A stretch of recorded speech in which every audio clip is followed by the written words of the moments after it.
bulletin sur Fraternité FM. Fidèles téléspectateurs, bonjour. C'est désormais officiel au Bénin. La campagne électorale pour les élections communales législatives de 2026 démarre ce vendredi. Annonce faite par le président de la Commission électorale nationale autonome au Sénat, Saka Lafia. Il sera dans ce bulletin d'information. Et parlant de la campagne électorale, quelle est l'ambiance aux premières heures dans la ville de Parakou? Le constat de nos reporters est à suivre dans un instant. À suivre également d'autres informations, les nouvelles sportives et la page Afrique. Élections législatives et communales de 2026 au Bénin. La campagne électorale s'est ouverte depuis ce vendredi sur toute l'étendue du territoire national. En prélude à cette étape importante du calendrier électoral, le président de la Commission électorale nationale autonome au Sénat s'est adressé au peuple béninois ce jeudi. Depuis le siège de l'institution à Cotonou, Saka Lafia a donné le top de la campagne. Dans son discours, il a d'abord rappelé l'importance de cette période, ainsi du 26 décembre 2025 au 9 janvier 2026. Les candidats des différents partis politiques en lice pour ces deux scrutins investiront le terrain pour exposer leurs idées, visions et programmes afin de convaincre les électeurs et obtenir leur vote. Une période de propagande électorale que le président de la Sénat souhaite paisible. Saka Lafia appelle chaque Béninois à la retenue à mettre en avant l'intérêt supérieur de la nation. Saka Lafia. Ce rendez-vous démocratique majeur permettra à notre peuple d'élire les membres de l'Assemblée nationale ainsi que les conseillers communaux de notre pays, le Bénin. Ainsi, du 26 décembre au 9 janvier 2026 prochain, les candidats des formations politiques retenus par la Commission électorale nationale autonome iront à votre rencontre. Ils sillonneront nos villes et campagnes pour présenter leur programme de législature et leur projet de gouvernance locale sollicitant vos suffrages.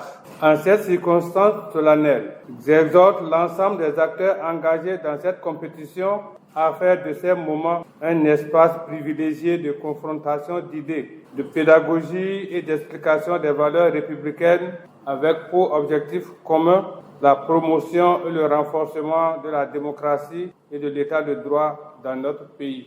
Mes chers compatriotes, en ces heures de réflexion et de choix décisifs, je voudrais rappeler à chacune et à chacun d'entre nous que l'enjeu, c'est le Bénin par-delà nos divergences politiques. C'est pourquoi je vous invite à la culture de la paix et de la fraternité.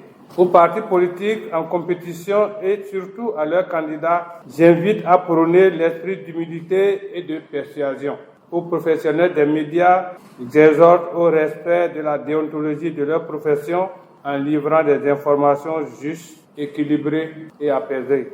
Aux forces de défense et de sécurité, j'exprime ma confiance et je compte sur leur encadrement professionnel habituel afin de créer une atmosphère sereine et assurer la sécurité des personnes et du processus tout au long de cette période.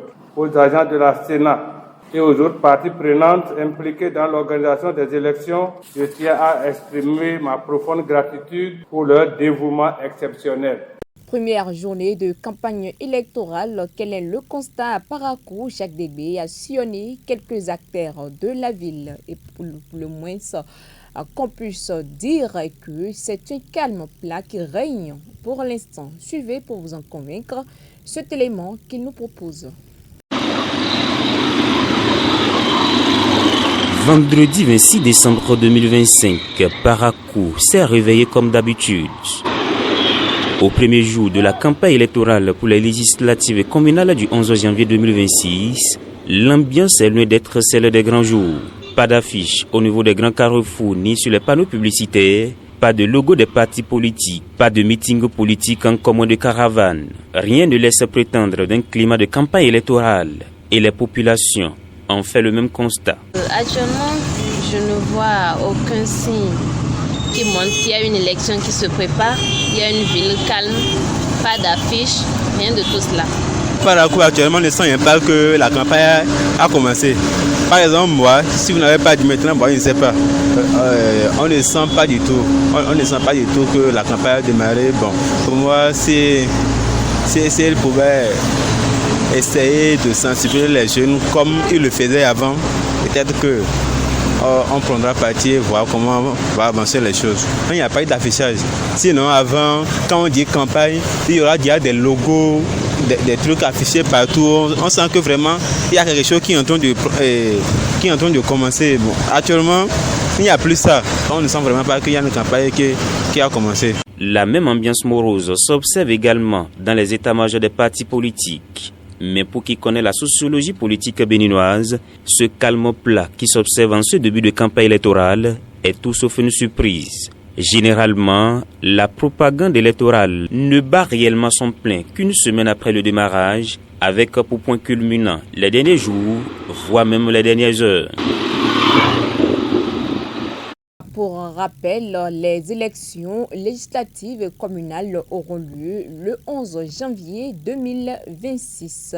5 partis politiques sont en lice pour le scrutin législatif alors que 3 formations tenteront de briguer des sièges au sein des conseils communaux. En plus bref, avant de passer aux nouvelles africaines, les résultats des examens nationaux de Master Session 2025 sont désormais disponibles. Les candidats peuvent les consulter en ligne sur la plateforme officielle e-résultats à l'adresse www.eresultats.bj. Cette année, le taux de réussite national s'établit à 63,31%, reflétant les efforts fournis par les étudiants ainsi que par les encadreurs académiques. Les autorités invitent les admis à se rapprocher de leurs établissements respectifs pour la suite des formalités académiques. Précisons que 2266 sont inscrits et 1365 ont pu tirer leur épingle du jeu.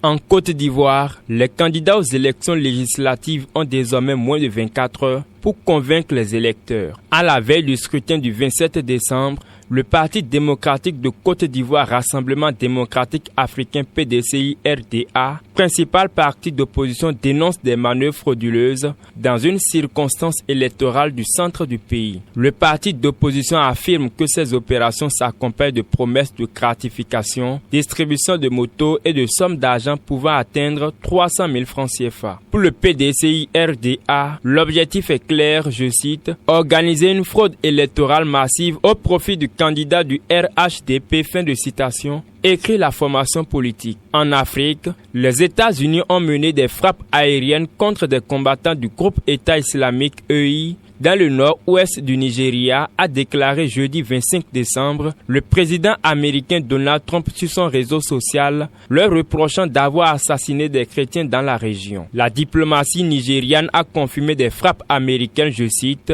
de précision contre des cibles terroristes dans le cadre d'une coopération sécuritaire avec les États-Unis, fin de citation. Les assauts marquent la première intervention militaire américaine dans le pays le plus peuplé d'Afrique sous Donald Trump. Il a dit par le passé envisager d'intervenir militairement dans le pays d'Afrique de l'Ouest, reprochant aux autorités locales leur inefficacité dans la lutte contre les violences commises contre les communautés chrétiennes.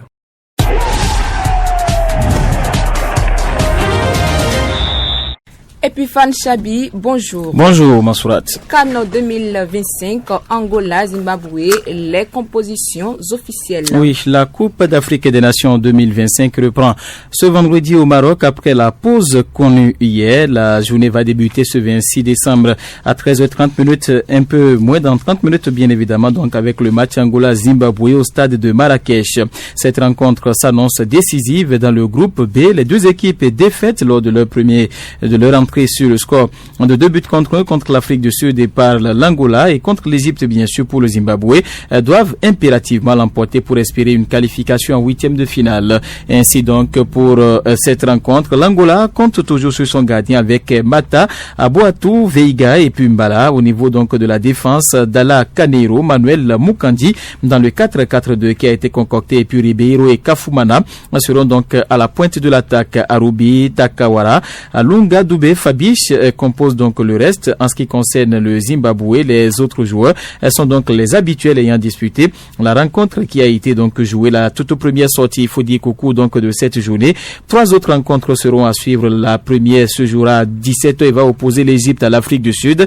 Les 2 équipes ayant donc remporté le premier match, la rencontre s'annonce également décisive pendant que 2 autres outsiders essaieront donc d'en découdre. Il s'agit de la Zambie et du Comore. Le Maroc sera face donc au Mali à partir donc de 21h. Rappelons que le Mali avait fait un match nul justement face à la Zambie, 1 but partout. Le Maroc a gagné le Comore, a gagné le Comore donc au cours de cette rencontre. En cas donc de victoire, les Marocains seront qualifiés pour la suite de la compétition et même en cas de défaite, n'auront donc pas besoin de s'efforcer pour continuer la compétition. C'est la fin de ce bulletin de l'information que j'ai le plaisir de vous présenter. Merci de l'avoir suivi. À très bientôt.